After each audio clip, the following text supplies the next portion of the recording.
Sorry to से but Indians जो हैं वो ऑब्सेस्ड हैं गोरी स्किन से लेके। लोग मेरे पास आते हैं, दीपिका ने ट्रिप ली थी, काजोल ने ट्रिप ली थी, वो लोग तो गोरे हो गए। बेटर है कि हम कंपेयर ना करें खुद को सेलिब्रिटी से। उनकी डाइट बहुत अच्छी है, वर्कआउट बहुत अच्छा करते हैं, वो अपनी स्किन के अकॉर्डिंग मल्टी वाइटामिन्स लेते हैं, एंटीऑक्सीडेंट्स लेते हैं। Workout is a very important factor, उससे आपका ब्लड सर्कुलेशन बढ़ता है, स्किन टोन में भी चेंजेस आएगा। इट्स इंपॉर्टेंट कि आप अपने डॉक्टर के अंडर ही चीज़ें यूज़ करो। हाइड्रोक्विनोन एंड मर्करी बहुत हाई लेवल पे है, उससे जो आपकी स्किन है पील ऑफ होने लग जाएगी, इतना ज़्यादा पील ऑफ हो जाती है कि आपका स्किन बैरियर डिस्टर्ब हो जाता है, आपकी जो स्किन है it's getting prone to skin cancer. Hello doctor Richa Tyagi. Hello Akash. कैसे हैं आप? I am good, what about you? I am good. Nice, welcome to our show. Thank you. एक बार ऑडियंस को अपने बारे में बताइए। Definitely, I am doctor Richa. मैं as a aesthetic doctor practice कर रही हूँ रोहिणी में। मेरा क्लिनिक है द ब्लॉसम के नाम से। आप हमें बताइए कि आपके क्लिनिक पे आप किस तरह की सर्विसेज प्रोवाइड कर रहे हैं इस वक्त। सर, मैं होम्योपैथिक सर्विसेज भी प्रोवाइड करती हूँ, उसके साथ साथ एस्थेटिक प्रोसीजर्स भी हैं जिसमें इंजेक्टेबल्स मैं नहीं करती हूँ। उसके अलावा आपका जो पीआरपी हो गया, एमएनआरएफ्स हो गया, केमिकल पील्स हो गया, hydra facial, medical facials, different type की जो स्किन सर्विसेज हैं वी प्रोवाइड देयर। ओके। तो यस, आज हम बहुत सारी बातें करने वाले हैं, यानी कि स्किन के डेफिनेटली। बारे में। Yes sir. तो स्किन को लेके मुझे लगता है कि हर किसी को ना सबसे पहले एक गोरी स्किन चाहिए। Right, you are totally right. शायद ये 99% 99.9% लोगों को ये सबसे पहला है कि उनको एक गोरी स्किन चाहिए। सॉरी टू से बट इंडियंस जो हैं वो ऑब्सेस्ड हैं गोरी स्किन से लेके। मैं भी क्लिनिक में यही फेस करती हूँ, आधे से ज़्यादा लोग फेयर एंड लवली लगा रहे हैं। वो मेरे पास आते हैं, उनको कोरियन फेशियल कराना होता है। आपने सुना होगा आजकल ग्लूटाथियोन ड्रिप्स बहुत ज़्यादा चल रही हैं। हम्म। जो उन लोगों का डाउट है, उनको लगता है ग्लूटाथियोन ड्रिप से वो लोग गोरे हो जाएंगे, क्योंकि बीच में एक शो आया था नेटफ्लिक्स पे जिसपे दिखाया था कि वो जो ब्राइड थी उसने ग्लूटाथियोन ड्रिप्स ली एंड वो 2 से 3 शेड्स लाइटर हो गई।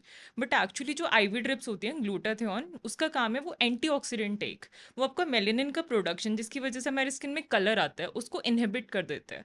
तो ऐसा नहीं आप परमानेंट गोरे हो जाएंगे, एंड उसका काम है स्किन ब्राइटनिंग, ना कि स्किन वाइटनिंग। तो इट्स अ मिथ कि अगर आप ड्रिप्स ले रहे हो तो आप गोरा हो जाओगे। एंड लोग मेरे पास आते हैं, दीपिका ने ड्रिप ली थी, काजोल ने ड्रिप ली थी, वो लोग तो गोरे हो गए। तो हम बेटर है कि हम कंपेयर ना करें खुद को सेलिब्रिटी से। उनकी डाइट बहुत अच्छी है, वो वर्कआउट बहुत अच्छा करते हैं, वो अपनी स्किन के अकॉर्डिंग मल्टी वाइटामिन्स लेते हैं, एंटीऑक्सीडेंट्स लेते हैं। And workout is a very important factor, उससे आपका ब्लड सर्कुलेशन बढ़ता है, स्किन टोन में भी चेंजेस आएगा। एंड ऐसा नहीं है उन्होंने एक बार ट्रिप ली और वो जिंदगी भर के लिए गोरे हो गए हैं। हम्म। इवेंचुअल चेंज है, skin care is not something जो हमने एक बार किया और वो लाइफ लॉन्ग रहेगा। अनफॉर्चुनेटली वी आर एजिंग, तो कंसिस्टेंट नहीं होता है। एक बार जो आप भी कोई भी स्किन ट्रीटमेंट कर रहे हो, आज आपने ट्रीटमेंट किया, ऐसा नहीं होगा कि वो ज़िंदगी भर उसका रिजल्ट चलेगा। आपको कॉन्टिन्यूसली स्किन केयर में रहना पड़ेगा, उसके लिए कंसिस्टेंट रहना पड़ेगा। तो it's better let's aim for skin brightening, ना कि वाइटनिंग। गोरा होना is not the right term. Skin bright कर सकते हो, इवन टोन कर सकते हो, गोरा नहीं हो सकते हो। अगर आपका जेनेटिकली डिफाइंड स्किन कलर जो है वो वीटिश है तो ऐसा नहीं होगा कि आप फेयर हो जाओगे। 1 से 2 शेड्स डेफिनेटली फर्क पड़ता है, क्योंकि एंटीऑक्सीडेंट है, कुछ दिन तक आपका मेलेनिन इनहिबिट हो जाएगा, जिससे लोगों को लगता है कि मैं गोरा हो गया हूँ, बट वो टेम्परेरी इफेक्ट है। ओके, अगर मान लो कि वो कुछ समय के लिए, अगर मान लो कि वो गोरे हुए हैं, हम्म। एंटीऑक्सीडेंट्स ने काम किया है, हम्म। तो अगर वो अपनी डाइट में उन एंटीऑक्सीडेंट्स को कंटिन्यू रखें, हम्म। अपने स्किन केयर को कंटिन्यू रखें और अपने खाने पीने की चीज़ों को, डाइट को प्रॉपर हम्म। फॉलो करें, तो क्या वो मेंटेन किया जा सकता है तब भी? डेफिनेटली सस्टेन होगा जो आपका स्किन कलर है, स्किन ब्राइट होगी, but again I am saying गोरे नहीं हो जाओगे आप। हम्म। क्योंकि लोग क्या करते हैं, उनकी कंपैरिजन होती है सेलिब्रिटीज से, बिल्कुल। कि वो पहले ऐसे दिखते थे अब वो ऐसे दिखते हैं। उनका हम लाइफस्टाइल नहीं देख रहे हैं, हम सिर्फ उनका ये कॉपी कर रहे हैं कि किसी ने एक पिक्चर डाली है ड्रिप लेते हैं और हमें लग रहा है कि वो उससे गोरे हो गए हैं। Hmm. It's not right. And fair and lovely लोग लगा रहे हैं, प्लीज डोंट गेट ऑफेंडेड। ऐसा नहीं है कि फेयर एंड लवली लगाने से लोग गोरे हो जाएंगे, इतने साल से आपने देखा होगा लोग लगाते आ रहे हैं। काफ़ी सारी क्रीम्स, इनफैक्ट वाइटनिंग क्रीम्स आजकल मार्केट में अवेलेबल हैं जिसके अंदर हाइड्रोक्विनोन, मर्करी है, जो कि बहुत ही खराब रिजल्ट देते हैं। कुछ क्रीम्स ऐसी भी हैं जो हम लगाते हैं, हमारी स्किन की जो ऊपर की लेयर उसको बहुत थिन कर देती है। ओके। आपकी जो स्किन है वो स्किन कैंसर के लिए प्रोन हो जाएगी। आपको उस कॉस्ट पे स्किन वाइटनिंग थोड़ी चाहिए। एंड मैंने देखा है अपने क्लिनिक में लोग लिटरली ऑब्सेस्ड है गोरे होने से, हाँ। वो स्किन कैंसर के लिए भी रेडी हैं सर। उनको चाहिए कि बस गोरा कर दो, इतना ऑब्सेस्ड है। लड़कियां स्पेशली, उनको चाहिए शादी हो जाएगी अगर हम थोड़े गोरे हो जाएंगे। हाँ। तो इट्स नॉट राइट। कौन कौन सी फेयरनेस क्रीम्स को हम यहाँ पे टारगेट कर सकते हैं कि वो जो हमें कैंसर की तरफ लेके जा रही है, स्किन कैंसर की तरफ? क्या फेयर एंड लवली भी उनमें से एक है? स्किन वाइटनिंग क्रीम्स का जो इंग्रेडिएंट होता है उसके अंदर मर्करी इन हाइड्रोक्विनोन होता है। हाइड्रोक्विनोन 4% से अगर कम है तो वो आपको अच्छा रिजल्ट देगा, बट वो भी कुछ फैक्टर्स में। फॉर एग्जांपल अगर आपको हाइपर पिगमेंटेशन है, मेलेनिन है, उसके भी साइड इफेक्ट्स होते हैं, तो डॉक्टर वो तब आपको देते हैं जब देख लेते हैं कि हाँ यहाँ पे इसकी बहुत ज़्यादा ज़रूरत है। अगर आपकी स्किन ओके है एंड तब भी आप वो चीज़ यूज़ कर रहे हो, आपकी जो स्किन है वो थिन होने लग जाएगी। अब ओके। गैस के पास काम करोगे आपकी स्किन रेड हो जाएगी, धूप में जा रहे हो तो स्किन रेड हो जाएगी। सो इट इज शोइंग कि आपकी स्किन बैरियर जो है उसमें इशू आ गया है। तो ओके। इसीलिए इट्स इंपॉर्टेंट कि आप अपने डॉक्टर के अंडर ही चीज़ें यूज़ करो, क्योंकि आजकल मैंने देखा है लोग पार्लर्स में जा रहे हैं, पार्लर वाले उनको स्किन केयर रूटीन बता रहे हैं, इन्फ्लुएंसर स्किन केयर रूटीन बता रहे हैं, एंड लोग वो फॉलो कर रहे हैं क्योंकि उसकी स्किन में ऐसा चेंज आ गया था तो मैं भी वो कर रही हूँ। Hmm. But it's not the right thing. हमें नहीं पता इन्फ्लुएंसर सच्ची में वो क्रीम लगा रहे हैं नहीं, उन्होंने सिर्फ 20 सेकंड की रील में बोल दिया I am doing this and इससे मेरी स्किन में चेंज हो गया। It is not possible. तो लेट्स नॉट डू दिस। तो वो कौन से स्किन केयर रूटीन्स हैं जो एक तरह से कह लो कि हार्म दे रहे हैं, जो लोग इन्फ्लुएंसर्स को देख के कॉपी कर रहे हैं, या फिर कुछ पार्लर्स जो हैं उनको सजेस्ट कर रहे हैं कि आप ये करो? वो कौन से किस तरह के स्किन केयर रूटीन्स हैं जो सर हार्म कर रहे सबसे हैं? पहले तो मैं बात करना चाहूँगी कोरियन स्किन फेशियल। आजकल बहुत वायरल हो रहा है। लोग 30,000 से लेके 60,000 तक इसके लिए चार्ज कर रहे हैं सिंगल सेशन के लिए। ओके। इसमें जो क्रीम्स आ रही हैं उसमें कोई भी स्टैंडर्डाइज नहीं है, क्रीम के अंदर कोई लेबल नहीं है, जो भी पार्लर वाले हैं वो अपना नाम लगा के उसको बेच रहे हैं। उसके ओके। अंदर जो अभी मैंने बात करी थी हाइड्रोक्विनोन एंड मर्करी बहुत हाई लेवल पे है, उससे जो आपकी स्किन है पील ऑफ होने लग जाएगी। अच्छी खासी पील ऑफ, जो आपकी एपिडर्मिस है इतना ज़्यादा पील ऑफ हो जाती है कि आपका स्किन बैरियर डिस्टर्ब हो जाता है। उससे कुछ दिन तक आपको एकदम से गोरा लगने लगता है, लोग खुश हो जाते हैं, बट उसका जो आफ्टर रिजल्ट है आपकी जो स्किन है it's getting prone to skin cancer. And again जो मैंने चीज़ बताई, आप गैस के पास जाओगे रेड हो जाएगी, सन रेज में जा रहे हो तो रेड हो जाएगी, so it's not good. Hmm. And दूसरा जो आपने पूछा इन्फ्लुएंसर्स, इन्फ्लुएंसर्स की हमें नहीं पता कि किसकी स्किन किस टाइप की है। फॉर एग्जाम्पल अगर आपकी स्किन ऑयली है, वो आपको सजेस्ट कर रहे हैं सैलिसाइलिक यूज़ करना है। People are copying influencers. For example कोई दिखा रहा है सैलिसाइलिक है तो मैं भी यूज़ कर लूँ, चाहे मेरी स्किन ड्राई भी है तो भी मैं यूज़ करना स्टार्ट कर रही हूँ। मैं बिल्कुल। अपने स्किन टाइप के अकॉर्डिंग सीरम यूज़ ही नहीं कर रही हूँ, उसके अकॉर्डिंग सनस्क्रीन यूज़ ही नहीं कर रही हूँ। तो ये क्या एक तरह से हम कह सकते हैं कि ये लैक ऑफ नॉलेज है चीज़ों की? डेफिनेटली डेफिनेटली लोग क्या करते हैं ना सर, कंसल्टेशन बचाने के लिए ना इन्फ्लुएंसर्स को कॉपी कर लेते हैं। हम्म। जैसे पहले हमने देखा था लोग लक्स लगा रहे हैं, जो करीना कपूर का आपने ऐड देखा होगा, लक्स लगाते हुए दिख रही है, आपको लगता है इन रियलिटी वो लक्स से नहाती भी होंगी? It's not obviously. पॉसिबल। हाँ। और राइट। मैंने ये भी देखा है कि जो इन्फ्लुएंसर्स हैं ना वो बहुत फ्रीक्वेंटली डिफरेंट डिफरेंट ब्रांड्स के जो है ना वो रील्स बना रहे हैं और डिफरेंट डिफरेंट ब्रांड्स को प्रमोट कर रहे हैं। लोगों को ये समझ ही नहीं आ रही यार कि भाई ये एक ही इंसान इसे भी अच्छा बता रहा है और उसे भी अच्छा बता रहा है। Because they are getting paid for it. उनको ये चीज़ समझ ही नहीं आ रही, क्योंकि वो इतनी अच्छी तरह से ये बात बोलते हैं कि लोग कन्विंस हो जाते हैं उनकी बातों से। अगर वो 10 प्रोडक्ट्स भी दिखा रहे हैं, लोग 10 के 10 खरीद लेते हैं। हम्म। उनको लगता है मेरी फेवरेट इन्फ्लुएंसर वो लगा रही है, उसकी स्किन ऐसी दिख रही है, चाहे वो मेकअप और फिल्टर के साथ दिख रही है, तो मेरी भी स्किन वैसी हो जाएगी। बिल्कुल। And perfect skin is a myth. आपकी स्किन पे टेक्सचर होना नॉर्मल है, पोर्स होना नॉर्मल है, ये आप कर सकते हो। जैसे कि मैंने बताया आपकी स्किन पे आप इवन टोन ला सकते हो, ये नहीं हो सकता कि आपकी स्किन पे कोई टेक्सचर ही ना हो। हाँ। आजकल लोग भाग रहे हैं कोरियन स्किन के पीछे, वो देख ही नहीं रहे कि हमारी इंडियन जो जीन्स हैं वो डिफरेंट है, कोरियन जीन्स जो होती हैं वो बहुत ही डिफरेंट है। उनकी आपने देखा होगा आइस की शेप अलग है, उसकी उनका स्किन टाइप अलग है, उनका हेयर टाइप अलग है, बिल्कुल। तो हम उनको क्यों कॉपी करना चाहते हैं? This is wrong. हम्म। एक बहुत बड़ा इशू जो देखने को मिलता है, बहुत कॉमन इशू, वो होता है पिगमेंटेशन एंड हाइपर पिगमेंटेशन। इसके क्या कॉज हैं और हम इसको कैसे ठीक कर सकते हैं? क्या ये पॉसिबल है इसे ठीक करना, दोबारा से अपने नेचुरल स्किन टोन पे आना पॉसिबल है या फिर नहीं है?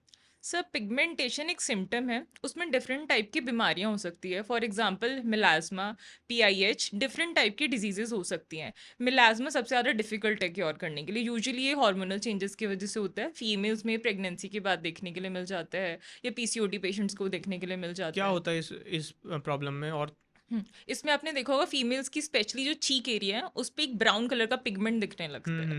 तो ठीक है। उसमें क्योर करना सबसे ज़्यादा टफेस्ट हो जाता है। तो उसमें हम क्या करते हैं, डिफरेंट टाइप की पील्स होती हैं वो हम यूज़ कर लेते हैं। एंड घर के लिए कुछ होम ट्रीटमेंट होते हैं, कुछ क्रीम्स होती हैं जो आपकी पिगमेंटेशन को कम करने में हेल्प करती है। But maintenance is very important. Okay. And अगर आपकी पिगमेंटेशन मिलाज्मा नहीं है तो माइक्रो नीडलिंग, सम लाइट पील, सम स्किन केयर वो भी हेल्प कर सकती है।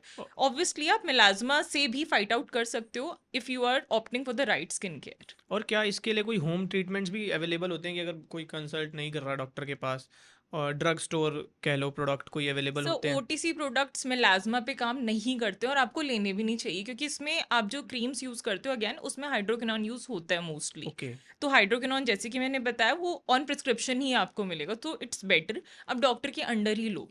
क्योंकि कई बार क्या होता है, हम कुछ क्रीम मार्केट में देख के, यूट्यूब पे देख के, आजकल बहुत ज़्यादा कॉमन हो गया, लोग खरीद लेते हैं एंड उससे आपको जो मिलाज़्मा वो वर्स हो जाता ओके, तो हम बात करेंगे कि कुछ लोगों के साथ एक प्रॉब्लम होती है जिसको विटिलिगो बोलते हैं। है, राइट। तो वो क्योर करना है, मतलब पॉसिबल है उसकी, उसे क्योर करना? सर अगर वो इनिशियल स्टेजेस में पकड़ी जाए तो डेफिनेटली ट्रीट हो सकती है। 100% क्योर की गारंटी नहीं होती। ये एक ऑटो इम्यून डिजीज़ है जिसमें आपके खुद के सेल्स जो हैं खुद के सेल्स को किल करने लग गए हैं। जहाँ की भी जगह आपकी स्किन अफेक्ट हो रही है वहाँ का मेलेनिन किल हो रहा है। तो it's a auto immune disease. वहाँ पे आप कॉर्टिकोस्टेरॉइड्स लगा सकते हो, कोई स्टेरॉइड्स आप खा सकते हो under the doctors guidance. Okay. But इसमें गारंटी नहीं होती कि ये 100% क्योर हो जाएगा। यूजुअली इसका कोई कॉज भी नहीं होता है, जेनेटिक भी हो सकता है and there is no cause for this. जो इसको लेके एक मिथ है कि अगर आपने फिश खाई, फिश के नहीं, भी ऐसा दूध बिल्कुल पिया। नहीं है, इट्स अ मिथ, ऐसा नहीं होता। ओके, ऐसा इट्स अ बिल्कुल नहीं है। टोटली मिथ कि अगर यस। आपने फिश खा के दूध पी लिया तो ये उस वजह से हो जाता है। नहीं नहीं सर, ऐसा पॉसिबल ही नहीं है, it's just a myth. Okay. Being a doctor, क्या आपको लगता है कि आप हर किसी को क्योर कर सकते हो? डेफिनेटली नॉट, आई विश इसका आंसर हाँ होता। बट मैं बोलूँगी मेरा क्योर रेट डिस्टिंक्शन से ऊपर है, बट नहीं, आई कांट क्योर एवरीवन।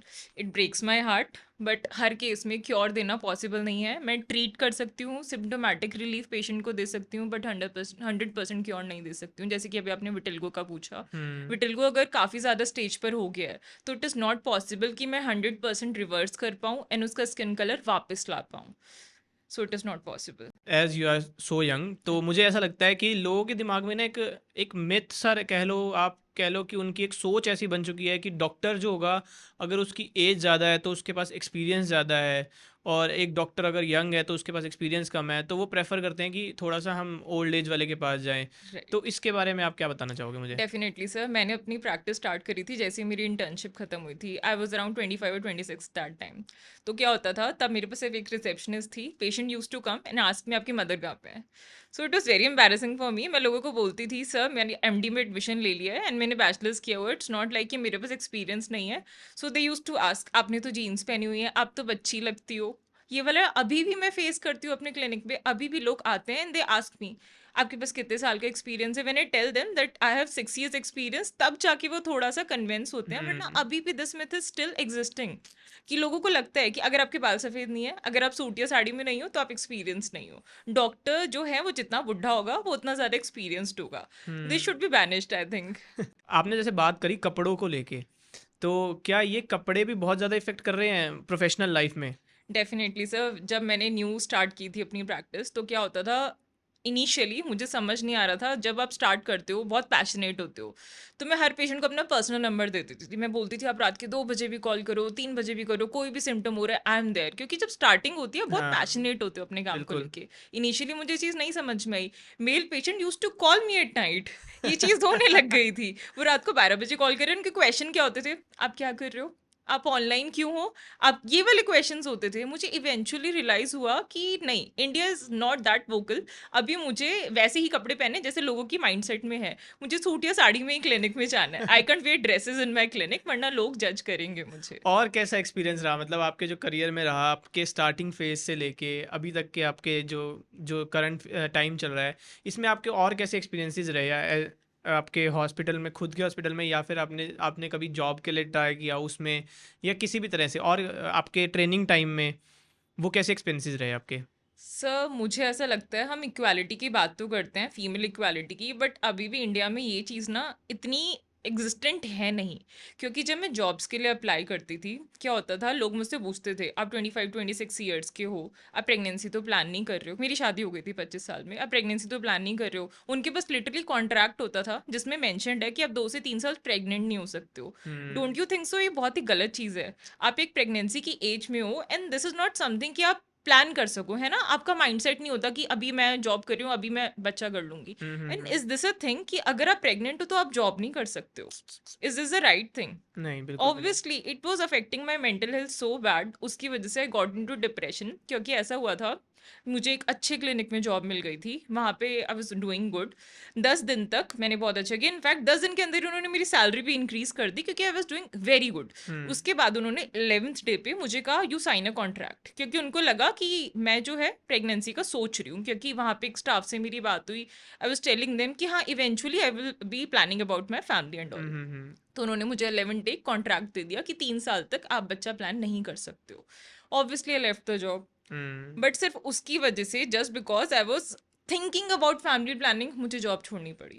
ये चीज़ अभी भी एग्जिस्ट करती है सर। हुँ। एमएनसीज में तो फिर भी आपको प्रेगनेंसी के लिए लीव मिल लीव जाती है, मिलती है। पेड लीव मिल जाती है। बिल्कुल। बट जो प्राइवेट सेक्टर है उसमें ऐसा नहीं है। हुँ। क्या आपने कोई मतलब स्किन के आपके पूरे इस करियर में अब मैं चाहूँगा कि आप हमारे ऑडियंस के साथ कोई वर्स्ट केस एवर आप कोई शेयर करो, अगर कोई ऐसा है तो? सो मेरे करियर में अभी लास्ट 2 महीने पहले एक 6 मंथ्स का बेबी आया था मेरे पास, जिसको एक्जिमा था। 6 मंथ्स का बच्चा है, पानी भी आप ये अभी स्टार्ट नहीं कर सकते हो, एंड उसकी मदर इज़ अ लॉयर। वो उसको नमकीन दे रही थी। 6 महीने का बच्चा है। मैंने उनको समझाया डोंट डू दिस। कई बार क्या होता है कि बच्चे का इम्यूनिटी सिस्टम जो है अभी प्रॉपरली डेवलप नहीं है, तो आप उसको अब ये चीज़ें अवॉइड करो, क्योंकि जो डॉक्टर्स हैं बच्चों की वो भी सजेस्ट करते हैं 6 महीने तक तो आपको पानी भी नहीं देना है। तो बिल्कुल। नमकीन में तो कितने प्रिजर्वेटिव्स भी होते हैं, है और ना। ऑयल, गंदा ऑयल। एग्जैक्टली, बहुत ही गंदा सा ऑयल भी होता है। तो मैंने काफ़ी बार उनको समझाया, मैंने इनिशियली उनको मेडिसिन दी एंड थोड़ा सा बच्चा इंप्रूव होने लग गया। उसके बाद वो आई and she was telling me, यार ये ना दूध पीता ही नहीं है, इसलिए नमकीन देनी ही पड़ जाती है दिन में 2-3 बार, दिन में 2-3 बार। And she was educated. मैंने उनको कई बार क्वेश्चन किया, मैम आप समझ रहे हो आप क्या बोल रहे हो? आप मतलब उसको नमकीन दे रहे हो क्योंकि वो नहीं खाता। 6 महीने का बच्चा, हो सकता है थोड़ी देर रोए, उसको बट थोड़ा सा आप डांट सकते हो ना, जस्ट बिकॉज वो रोए ना, इसलिए आप उसको नमकीन दे रहे हो, एंड हुँ। उसकी वजह से उसकी स्किन कंडीशन वर्स हो रही है। हो सकता है मे बी नमकीन की वजह से नहीं हो, बट 6 मंथ्स का बच्चा, उसको नमकीन नहीं देनी चाहिए। नहीं, मुझे लगता है शायद हो भी, क्योंकि जो ऑयल होता है वो उसके। डेफिनेटली हो सकता है, बिल्कुल हो सकता है। उसके लिए मुझे एलर्जी पैनल टेस्ट कराना पड़ता। एंड इनिशियली मैं वो चीज़ अवॉइड करी थी, क्योंकि मेरे मन में आ रहा था यार 6 महीने का बच्चा है, अभी मैं ब्लड टेस्ट लिख दूँ उसके लिए, उससे बेटर मैं कुछ माइल्ड मेडिसिन दे के देख लेती हूँ, हो सकता है उसी से कवर अप हो जाए। हुँ, हुँ, बट हुँ। फिर फाइनली यही हुआ, मुझे उस पेशेंट को गिव अप करना पड़ा, क्योंकि जो उसके पेरेंट्स थे वो इतने एडमेंट थे कि हम स्टेरॉइड लगा देंगे बच्चों को, कुछ भी कर देंगे, बट हम डाइट नहीं चेंज करेंगे। तो this happened 2 months back, so hmm, I hmm. Finally मैंने वो केस गिव अप कर दिया था। अभी एक पिक्चर वायरल हो रही है इंस्टाग्राम पे, मैंने अब देखी है। उसमें क्या है कि उसमें लिखा आ रहा है कि एक विजिटर उसको आया था मिलने के लिए, उसने उसको किस किया और उसके पूरे फेस पे एलर्जी हो गई, पूरे फेस पे दाने हो गए। उसका क्या रीज़न हो सकता है? सर क्या होता है, बच्चों का जो इम्यूनिटी सिस्टम होता है वो पूरी तरह से डेवलप नहीं होता। तो आजकल जो गायनी डॉक्टर्स होते हैं वो सजेस्ट करते हैं कि इवन फादर्स भी जो है किस ना करे बच्चे को लिप्स पे, जब तक कि वो छोटे हैं। उसकी वजह से काफ़ी सारे वायरल इन्फेक्शंस होते हैं, जैसे कि बहुत ज़्यादा इंपॉर्टेंट है आरएसवी। उसकी वजह से बच्चे के लंग्स तक इफेक्ट हो सकते हैं, and it can even lead to death. Hmm, hmm, hmm. तो काफ़ी लोग इस चीज़ के लिए ऑफेंड भी हो जाते हैं, दादी नानियाँ, कि हमें बच्चों को किस नहीं करने दे रही है, बट अवॉइड करना चाहिए क्योंकि बच्चों की इम्यून सिस्टम डेवलप्ड ही नहीं है, तो उनको थोड़ा टाइम दो। उसके बाद यू कैन किस them, but avoid kissing them on lips. Okay. और स्किन केयर को लेके किस तरह के मिथ्स हैं मार्केट के अंदर? लोग किस तरह के मिथ्स से गुज़र रहे हैं? एक बार मैं चाहूँगा कि आप बताओ। सबसे इंपॉर्टेंट मिथ तो है सनस्क्रीन को लेके। लोग बोलते हैं अगर मैं घर में हूँ तो मैं सनस्क्रीन क्यों लगाऊं, विंटर्स हैं तो सनस्क्रीन क्यों लगाऊं, बारिश हो रही है तो सनस्क्रीन क्यों लगाऊं। बट सबसे बड़ा मिथ तो यही है, आधी स्किन तो आपकी वहीं प्रोटेक्ट हो जाएगी अगर आप सनस्क्रीन लगा लोगे। एसपीएफ 30 से ऊपर अगर आप यूज़ कर रहे हो, आपकी स्किन प्रोटेक्टेड है। अगर बारिश हो रही है या विंटर है, तब भी जो क्लाउड्स है उससे जो रेज है वो पेनिट्रेट कर सकती हैं, तब भी आपकी स्किन डैमेज हो सकती है, सन डैमेज के साइंस आ सकते हैं, हाइपर पिगमेंटेशन, पीआईएच एक्सेट्रा, और भी साइंस देखने को मिल सकते हैं। तो sunscreen is very important, and sunscreen अगर आपने 1 साल तक लगातार यूज़ कर ली, आपकी स्किन में डेफिनेटली आपको इंप्रूवमेंट दिखेगा। Okay. And second method is, oily skin अगर आपकी है तो आपको मॉइस्चराइजर की नीड नहीं है। हो सकता है आप ऑयली मॉइस्चराइजर जो होता है ऑयल बेस्ड मॉइस्चराइजर, आप वो मत यूज़ करिए, आप जेल बेस्ड यूज़ कर लीजिए। बट एजिंग तो ऑयली स्किन वालों को भी होगी। Hmm. Moisturisation is a very important part of skin care, तो मॉइस्चराइजर तो ऑयली स्किन वालों को भी लगाना चाहिए। ओके। क्या एजिंग सिर्फ़ क्रीम्स से ठीक हो सकती है? मतलब कंट्रोल हो सकती है? नहीं सर, इसके लिए हमें पूरा एक ट्रीटमेंट प्लान चाहिए होता है। क्रीम जो है सिर्फ एक्सटर्नली काम करी है। इसके लिए अच्छी डाइट, अच्छा लाइफस्टाइल भी उतना ही इंपॉर्टेंट है जितना आप एक्सटर्नली चीज़ें लगा रहे हो। अगर आप अच्छे से वर्कआउट करोगे, अच्छी डाइट खाओगे, अच्छा स्किन केयर करोगे, तो ऑब्वियसली आपकी एज में डिफरेंस दिखेगा। काफ़ी बार देखने को ऐसा मिला है कि लोग बोलते हैं मेरी स्किन बहुत सेंसिटिव है। हर तीसरा बंदा ये बात बोल रहा होता है मेरी स्किन बहुत सेंसिटिव है। क्या ये उनके दिमाग का वहम है या सच में ऐसा है कि आज के टाइम पे हर तीसरे बंदे की स्किन सेंसिटिव हो चुकी है? नहीं सर, ऐसा नहीं होता है। हर किसी की स्किन सेंसिटिव नहीं होती है। कुछ लोग डेफिनेटली बोलते हैं कि मेरी स्किन सेंसिटिव है, बट उन्होंने टेस्ट भी नहीं किया होता कि ओके। उनकी स्किन सेंसिटिव है या नहीं। उसके लिए आपको पैच टेस्ट की ज़रूरत है। आपको एलर्जी है, क्या रीज़न है? आप सेंसिटिव जो है ना, आजकल लोग जनरली वर्ड यूज़ कर रहे हैं। ओके। मेरे पास भी आते हैं, मैं कुछ भी, for example I am doing hydra facial, वो मुझे बोल देते हैं मैम मेरी ना स्किन सेंसिटिव है। मैं पूछूंगी क्या सिम्टम है सेंसिटिविटी के, कोई सिम्टम्स नहीं होते, बस हम्म। बोल रहे हैं मेरी स्किन सेंसिटिव है। तो सेंसिटिविटी क्यों है, उसके रीजंस क्या है, उसका सिम्टम क्या है, वो तो पता होना चाहिए ना। जनरली लोग उसको यूज कर रहे हैं, तो ऐसा नहीं है हर किसी की स्किन सेंसिटिव होती है। ओके। जो सेंसिटिव स्किन्स हैं उनके क्या सिम्टम्स हो सकते हैं? सर उसमें हो सकता है एक्टिव इंग्रेडिएंट जैसे विटामिन सी, सैलिसाइलिक एसिड या रेटिनॉल लगा रहे हैं, उससे रेडनेस देखने के लिए मिल जाए। सनलाइट में वो जा रहे हैं तो उससे रेडनेस देखने के लिए मिल जाए। डेफिनेटली कोई ना कोई साइन आपको दिखेगा जिसकी वजह से शो होगा कि आपकी स्किन सेंसिटिव है। क्या सेंसिटिविटी को हम तब भी जज कर सकते हैं कि अगर उन्होंने कोई प्रोडक्ट लगाया, हम्म। चाहे वो सैलून में लगाया या फिर उन्होंने घर पे लगाया, देन वो एक सिंगल प्रोडक्ट उनको रिएक्ट कर रहा है बजाय कि बाकी और प्रोडक्ट्स के? But that is allergic reaction, उस ओके। पर्टिकुलर सब्सटेंस से एलर्जी है, जरूरी नहीं है वो सेंसिटिविटी है। ओके।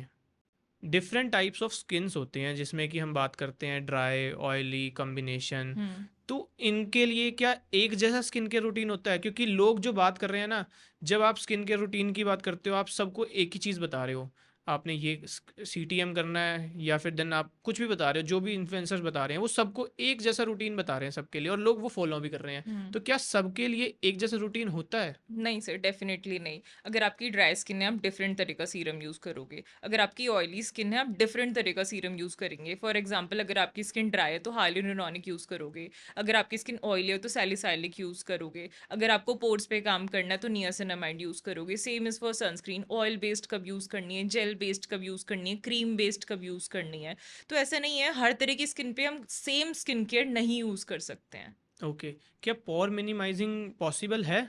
सो पोर्स जो होते हैं एनाटमिकली हर किसी में प्रेजेंट होते हैं। हम्म। उसको आप 100% क्लियर आउट नहीं कर सकते हो। लोग चाहते हैं ऐसा, बट ये पॉसिबल नहीं है। काफ़ी बार पोर्स का साइज बहुत बड़ा दिखने लगता है क्योंकि आपकी स्किन हो सकता है डिहाइड्रेटेड है या एजिंग का साइन है। तो उसमें काफ़ी सारी ऐसी क्रीम्स हैं जो थोड़ा हेल्प कर सकती हैं, जैसे उसमें नियासिनामाइड और सैलिसाइलिक एसिड होता है, वो थोड़ा हेल्प कर सकते हैं long with retinol. And clinic में कुछ ट्रीटमेंट्स ऐसी होती हैं जो आपके पोर्स मिनिमाइजेशन में हेल्प कर सकते हैं, जैसे कि PRP, MNRFs, कार्बन फ्रैक्शनल। इसकी वजह से जो आपके पोर्स हैं थोड़ा सा मिनिमाइज हो सकते हैं, बट 100% वैनिश नहीं होंगे। क्या ओपन पोर्स की वजह से भी कोई डिजीज हो सकती है, स्किन डिजीज? नहीं सर, ओपन पोर्स होने की वजह से आपको डिजीज नहीं होगी। ओपन पोर्स तो हर किसी को है। अगर पोर्स ही नहीं होंगे तो how will your skin breathe? तो वो हम्म। तो सब में प्रेजेंट है, बट साइज का डिफरेंस होता है। कुछ लोगों में पोर्स ज़्यादा विजिबल होते हैं, कुछ में कम होंगे। डिजीज जो आप बोल रहे हो वो तब हो सकता है अगर आपकी स्किन क्लीन नहीं कर रहे हो आप अच्छे से। पोर्स जो है वो क्लॉग हो रहे हो, उसकी वजह से black heads, white heads, acne, ये सब देखने के लिए मिल सकता है। ठीक है। तो ब्लैक हेड्स और वाइट हेड्स के ऊपर हम आते हैं। हम्म। तो जो लोग ब्लैक हेड्स और वाइट हेड्स रिमूवल कराते हैं, क्या वो सेफ है? First thing. खुद से नहीं करना चाहिए। सबसे पहले तो आपको नहीं पता कितना प्रेशर कहाँ पे लगाना है, वो डॉक्टर से ही कराया जाए तो बेटर है। एंड उसके लिए क्रीम्स आर ऑल्सो देयर ताकि उसी जगह पे दोबारा से ब्लैकहेड ना आए। रेटिनॉल, सैलिसाइलिक एसिड, अगैन ये सब चीज़ें आप यूज़ कर सकते हो जिसकी वजह से आपके जो पोर्स हैं वो क्लॉग ना हो एंड ब्लैकहेड की फॉर्मेशन ही ना हो पाए। Black heads and white heads के बाद बात आती है मीलिया की। तो मीलिया भी लोग खुद से तो एक्सट्रैक्ट कर एक्सट्रैक्ट लेते कर हैं, लेते हैं। राइट। हम्म। तो क्या वो करना चाहिए, और अगर नहीं करना चाहिए तो उसके लिए क्या ट्रीटमेंट्स हैं प्रॉपर? खुद से मीले एक्सट्रैक्ट नहीं करना चाहिए। उसके अंदर केराटिन ही होता है जो आप खुद से रिमूव करने की कोशिश कर रहे हो। एंड आप पिन यूज़ कर रहे हो, आपको नहीं पता कितना डीप जाना है, उसकी वजह से आपको मार्क्स हो सकते हैं।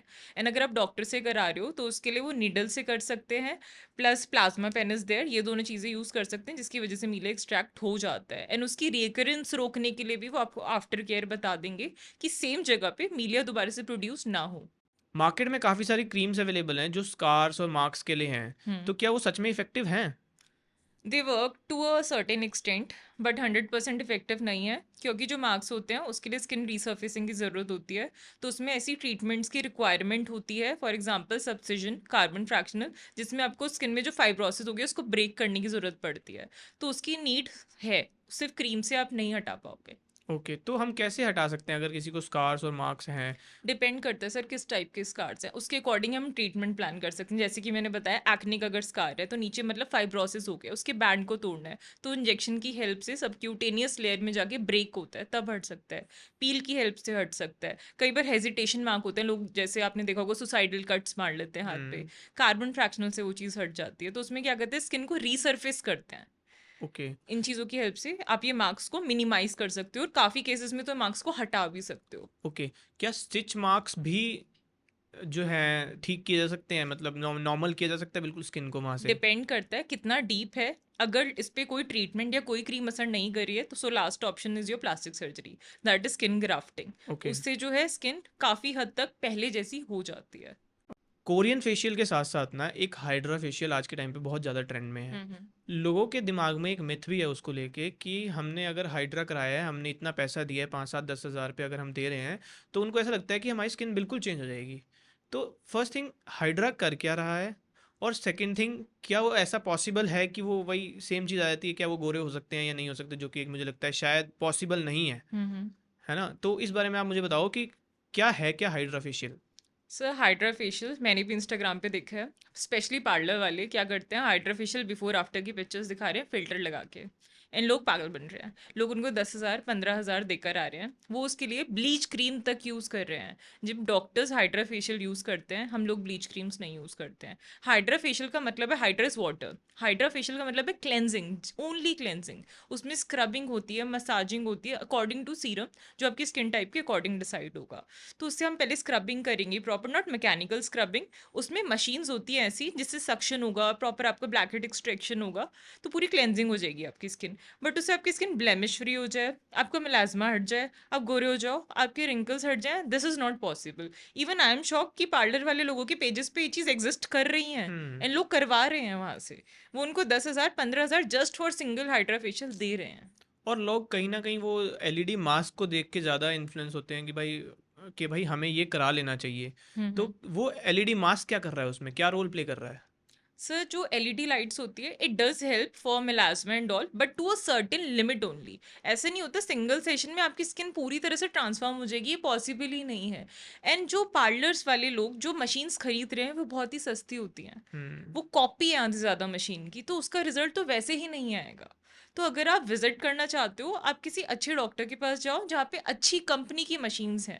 लिटरली लोग हाइड्रा फेशियल कर रहे हैं 20-25 हज़ार वाली मशीन से, हुँ, और हुँ। वो रिजल्ट एक्सपेक्ट कर रहे हैं जो आपकी हाइड्रा फेशियल की कॉस्टली 25-30 लाख वाली मशीन आएगी, एंड लोग उससे कंपेयर करते हैं। बिल्कुल। लोग बोलते हैं डॉक्टर तो 15,000 चार्ज कर रही है हाइड्रा के, 10,000 चार्ज कर रही है, यहाँ पे तो मुझे 2-3 हज़ार में मिल जाता है। तो लोग ये कंपैरिजन करते हैं क्योंकि नाम है स्टिल सेम, हाइड्रा फेशियल, लोग वो यूज़ कर रहे हैं। बट ऐसा पॉसिबल नहीं है, आपकी स्किन सिंगल हाइड्रा फेशियल के सेशन से ट्रांसफॉर्म नहीं हो सकती है। Hydra facial is just for cleansing your skin.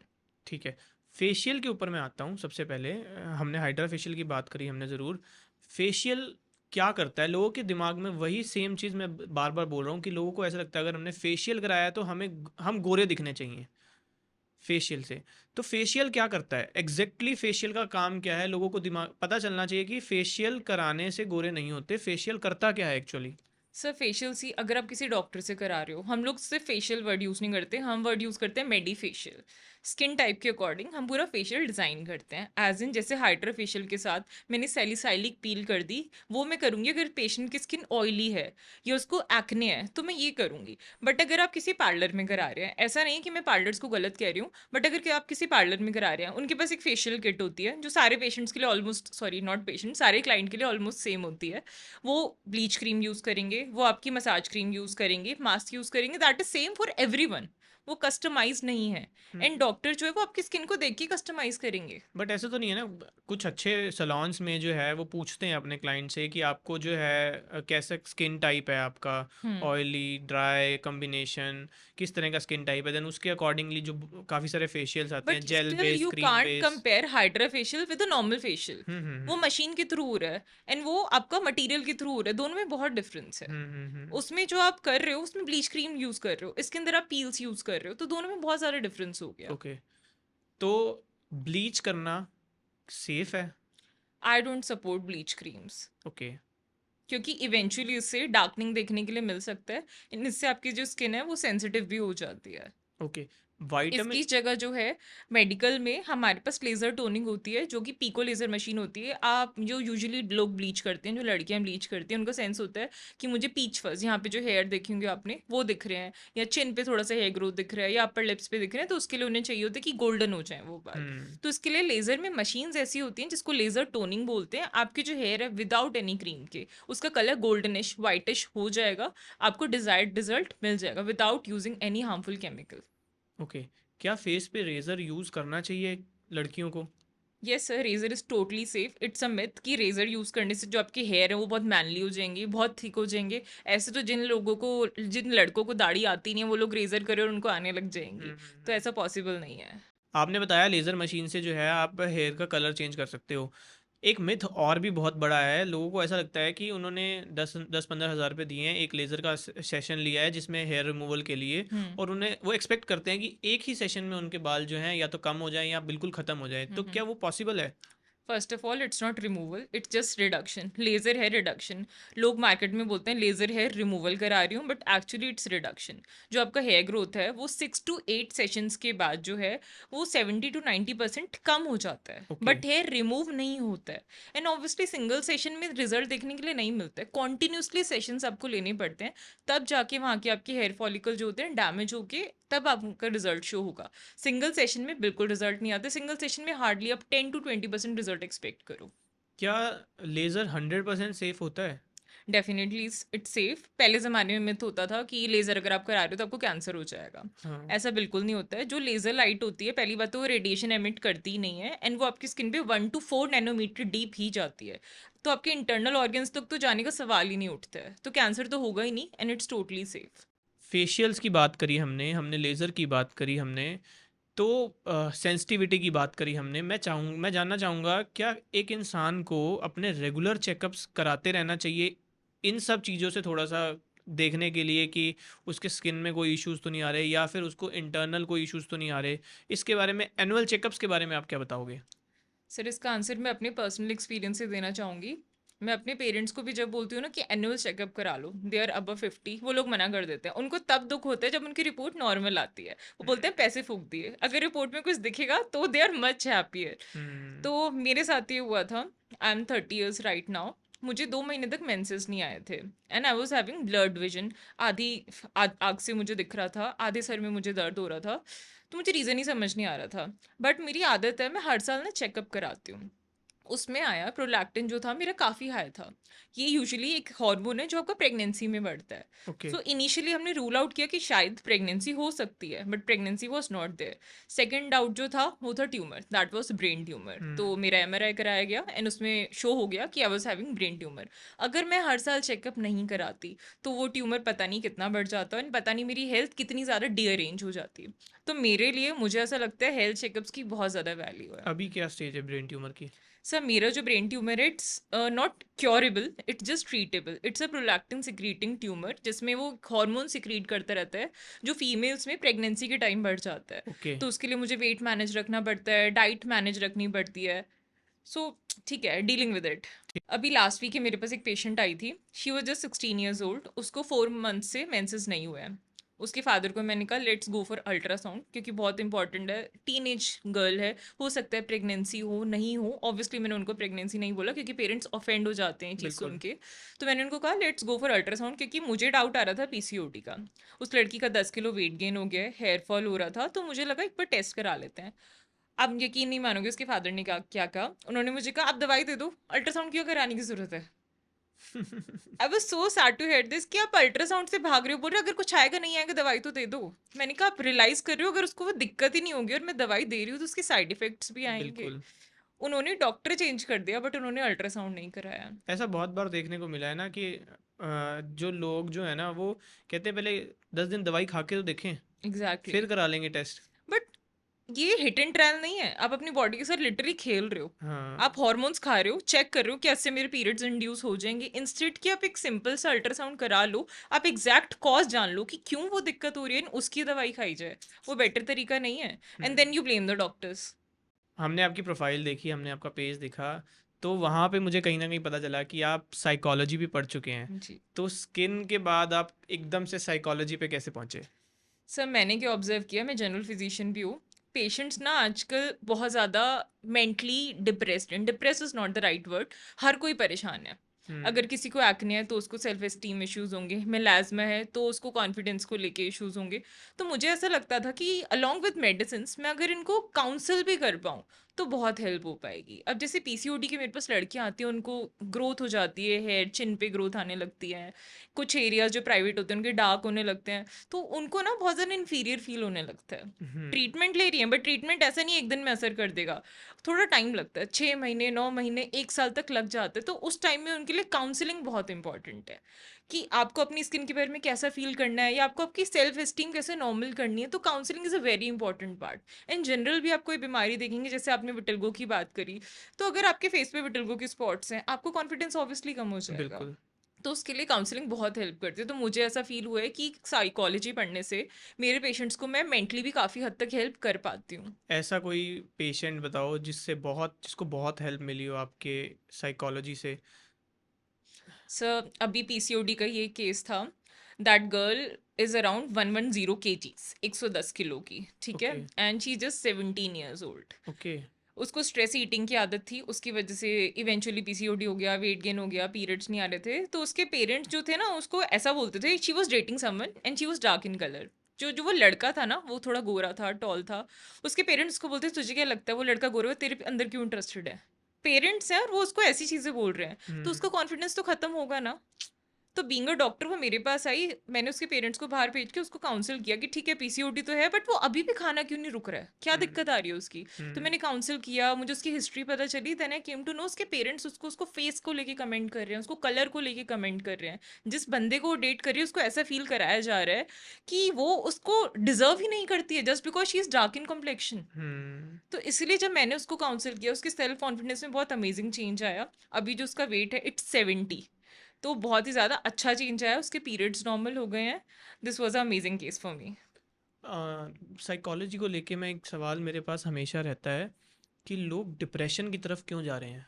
Depression, पहली बात तो ना आजकल हर कोई ना डिप्रेशन वर्ड बहुत जनरलाइज तरह से यूज़ कर रहा है। अगर उसको थोड़ा सा स्ट्रेस भी हो रहा है ना वो बोलता है मैं डिप्रेशन में हूँ। 4th 5th क्लास का बच्चा मेरे पास आता है, उसको 20 में से 19 आ गए, 20 आने चाहिए, तो वो भी बोल देता है मैम मैं डिप्रेस्ड हूँ। जिसको डिप्रेशन का मतलब भी नहीं पता है। हाँ, बहुत। डिप्रेशन बढ़ रहा है। ऐसा नहीं था पहले नहीं था, पहले भी था, बस हम लोग अब थोड़े ज़्यादा अवेयर हो गए हैं इसके सिम्टम्स को हम्म। लेके। हमारे पेरेंट्स के टाइम में भी था, उनके पेरेंट्स के टाइम में भी था, हमारे टाइम पे भी है। बट अब सोशल मीडिया की वजह से सिम्टम्स थोड़े ज़्यादा हमें पता चल गए हैं, हम इस चीज़ के बारे में थोड़े ज़्यादा अवेयर हो गए हैं। एंड रीज़न जो अगर आप बात करो कि क्यों हो रहा है, आजकल कंपटीशन बहुत ज़्यादा बढ़ गया है। अगर आप बच्चों को देखोगे इतना ज़्यादा वो स्टडीज़ को लेके बर्डन उन्हें कर दिया गया, उसकी वजह से देखने के लिए मिल सकता है।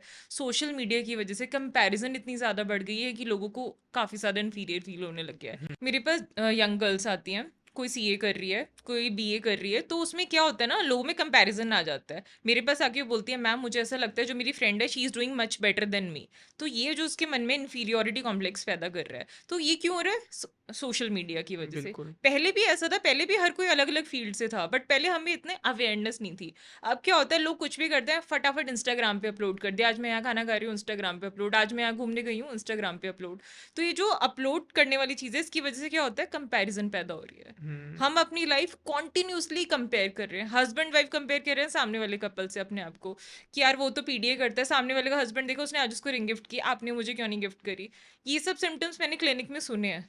इसकी वजह से भी डिप्रेशन डेफिनेटली अराइज कर रही है एज पर मी। तो आपको लगता है ऐसा कि सोशल मीडिया शायद अराउंड 90% रोल प्ले कर रही है डिप्रेशन पेशेंट में? Definitely definitely. हमें पता होना चाहिए हमें सोशल मीडिया किस हद तक यूज़ करना है। आजकल हम नॉन सेंसिकल वे में स्क्रॉलिंग करते जा रहे हैं, which is a waste of time, and उसकी वजह से आपकी मेंटल हेल्थ अफेक्ट हो रही है। रात को सोने से पहले आपका फ़ोन आपके हाथ में होता है and you are continuously scrolling, उसकी वजह से जो है आपकी स्लीप साइकिल डिस्टर्ब हो रही है, आपका मेंटल हेल्थ पूरी तरह से अफेक्ट हो रहा है। कंपैरिजन की आदत तो लोगों में बहुत ज़्यादा बढ़ चुकी है सोशल हम्म। मीडिया को लेके। हम्म। तो कोई सही तरीका है कंपेयर करने का? और दूसरी चीज़ मैं साथ में जानना चाहूँगा कि दूसरों से कंपैरिजन तो है ही, हम्म। लोग खुद से कंपैरिजन नहीं करते। Sir first of all comparison word ही गलत है। हमें किसी से भी कंपेयर नहीं करना चाहिए खुद को। Grass is always green on the other side. हमें नहीं पता सामने वाले की लाइफ में क्या चल रहा है। लोग अपने अच्छे मोमेंट्स ही यूजुअली इंस्टाग्राम पे अपलोड करेंगे। किसी ने गाड़ी ली है, किसी ने किसी को रिंग गिफ्ट करी है, कोई घूमने जा रहा है, वो तभी अपलोड करेंगे। कोई अपने हस्बैंड के साथ कब लड़ रहा है, अपने बच्चे के साथ कब लड़ रहा है, वो इंस्टाग्राम पे अपलोड नहीं करेंगे। हम्म। तो अगर आपको कंपेयर करना है तो आप उसकी अच्छी जर्नी से कीजिए। हो सकता है उस टाइम पे आप कुछ और अच्छा कर रहे थे। अगर बिल्कुल। वो पेरिस की ट्रिप पे गए थे, आप मे बी अपनी फैमिली के साथ डिनर पे गए थे। हम्म। तो ज़रूरी नहीं है आप अपनी जर्नी को सामने वाले के साथ कंपेयर करें। Never ever compare your journey with someone else. हो सकता है वो 25 साल की उम्र में बिलियनियर बन गया, आप 40 साल की उम्र में मे भी कुछ लाख कमा रहे होंगे, but if it's making you happy, it is more important. Hmm. आपको नहीं पता वो जो बिलियनियर है उसकी लाइफ में क्या प्रॉब्लम्स चल रही हैं, वो किस स्ट्रगल के साथ डील कर रहे हैं, उसके घर में कितने इश्यूज चल रहे हैं। बिल्कुल। हम सिर्फ उसका एक टैग देख के कि वो बहुत अमीर हो गया या उसकी लाइफ में ये चीज़ अच्छी है, हम खुद को कंपेयर करने लगते हैं। हमें उनकी लाइफ की स्टोरी पता ही नहीं होती, उनके इंटरनल स्ट्रगल्स पता ही नहीं होते हैं। सो बिल्कुल। Let stop comparing our self with others, instead हम खुद को खुद से ही कंपेयर करें। जैसे हम पहले थे उससे अपने आप को बेटर बनाने की कोशिश करें, तो it's much better. Let's back to the skin care. मैंने देखा है कि लोग ना जब स्किन केयर करते हैं तो वो स्क्रबिंग करते हैं। स्क्रबिंग एक पार्ट है स्किन केयर का। हम्म। तो कुछ लोग उसको ना बहुत ज़्यादा सीरियस ले लेते हैं और बहुत ज़्यादा स्क्रबिंग करते हैं जिसकी वजह से उन्हें रेडनेस एंड सब चीज़ों का हम्म। देखना पड़ता है। हम्म। तो वो क्या गलतियाँ कर रहे हैं स्क्रबिंग में? जब लोग स्क्रबिंग करते हैं तो वो जो स्क्रबिंग की क्रीम होती है ना, वो ऐसे इंग्रेडिएंट से बना होता है जिसमें जो इंग्रेडिएंट है बहुत मोटा होता है, पार्टिकल्स जो होते हैं उसके, उसकी वजह से जो आपकी स्किन पे ना इंजरीज हो सकती हैं। माइक्रो इंजरीज जो आपको नेकेड आई से नहीं दिख रही है, बट इवेंचुअली आपको पीआईएच कॉज कर सकती है। PIH is post inflammatory hyperpigmentation, that is darkening. Okay. Darkening दिखेगी आपके चेहरे पे। एक्सफोलिएशन इज गुड, एक्सफोलिएशन करो बट स्क्रबिंग नहीं।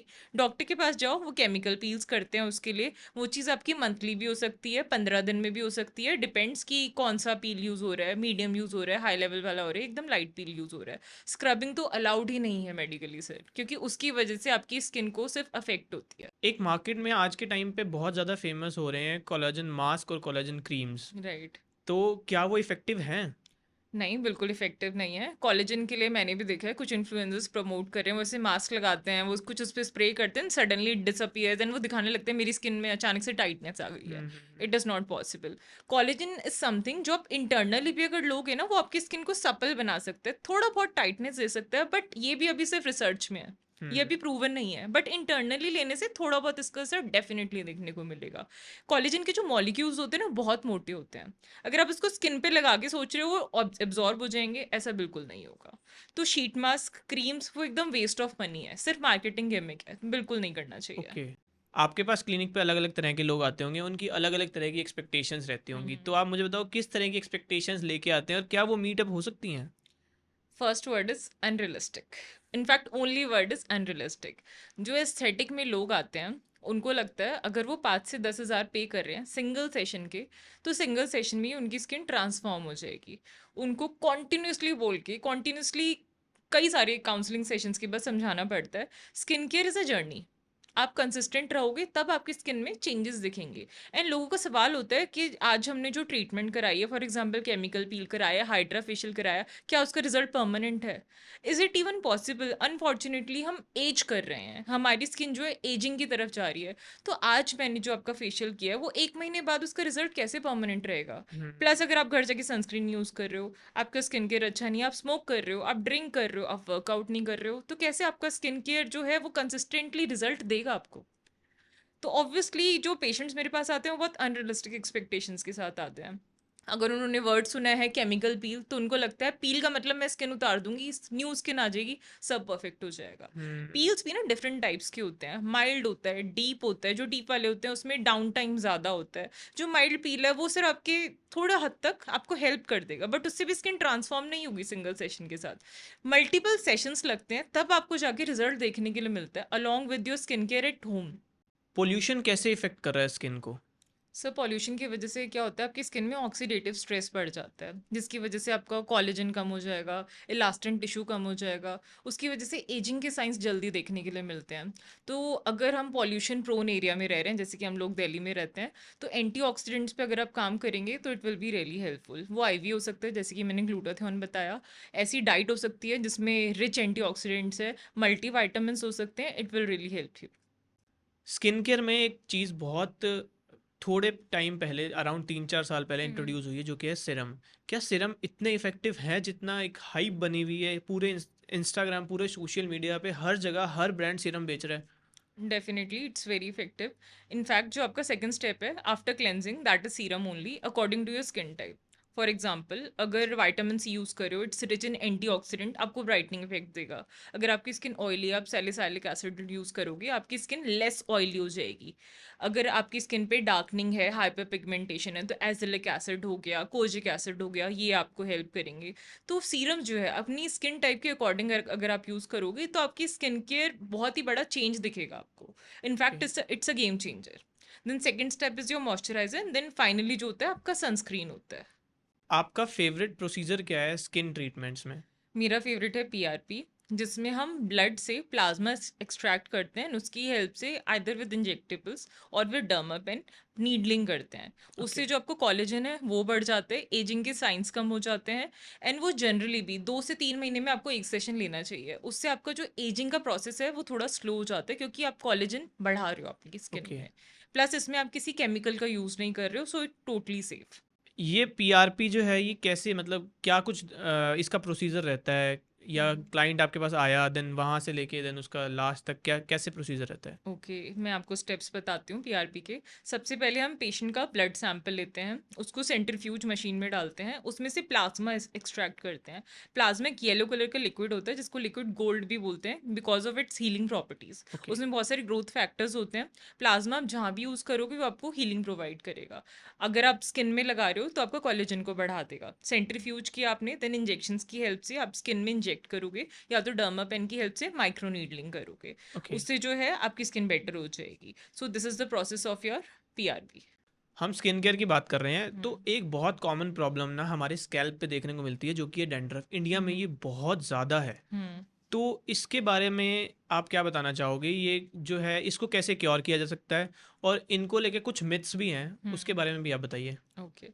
सबसे बड़ा मिथ तो है ऑयलिंग। लोगों को लगता है डैंड्रफ है, स्कैल्प ड्राई हो रहा है, हम ऑयल लगाएंगे तो बेटर हो जाएगा। डैंड्रफ जो है it's a mild form of seborrhoeic dermatitis. उस पर अगर आप ऑयलिंग कर दोगे तो वो बढ़ जाएगा। इंस्टेड आपको ज़रूरत है स्कैल्प एक्सफोलिएशन की। या तो आप क्लिनिकली एक्सफोलिएट करा सकते हो, ये ऐसे सीरम्स आते हैं जिनकी वजह से एक्सफोलिएशन हो जाती है। इसकी मतलब कि आपकी जो स्कैल्प है उस पर फंगस जो है बहुत ज़्यादा एक्यूमुलेट नहीं हो पाएगी। इसके लिए सबसे अमेजिंग चीज़ है जो आप घर पे यूज़ कर सकते हो, ketoconazole shampoo. 2% ketoconazole shampoo alternate days पे अगर आप लगाओगे, it is very helpful with dandruff. उसका तरीका क्या होता है, ये नहीं करना है कि आपने लगाया और वॉश कर दिया। ये नहीं करना है, आपको स्कैल्प पे लगाना है, लेंथ पे नहीं लगाना है बालों की। एंड वहाँ पे आपको 2 से 4 मिनट तक के लिए छोड़ना है ओके। लगाकर, तब वो प्रॉपर पेनिट्रेट हो जाएगा, उसके बाद यू वॉश इट। ठीक है। Thank you doctor Richa.